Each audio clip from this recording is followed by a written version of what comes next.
বন্ধুরা, আমি ভালো আছি। তোমরা কেমন আছো? আজকে আমি একটু চন্দননগরে গেছিলাম, একটু বউবাজারে চৌমাথাতে। তা আমি যাওয়ার সময় এখান থেকে আমাদের জগদ্দল ঘাটটা পার করলাম। পার করে হেঁটে হেঁটে যাচ্ছি। দেখো কত সুন্দর লাগছে। সকালবেলা 7টার সময়। তারপরে আমি লঞ্চে উঠে বসলাম।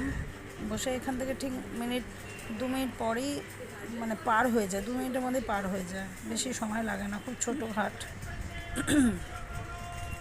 ওখান থেকে পার হয়ে গেলাম। তার মাঝখানে একটু দেখো তোমরা,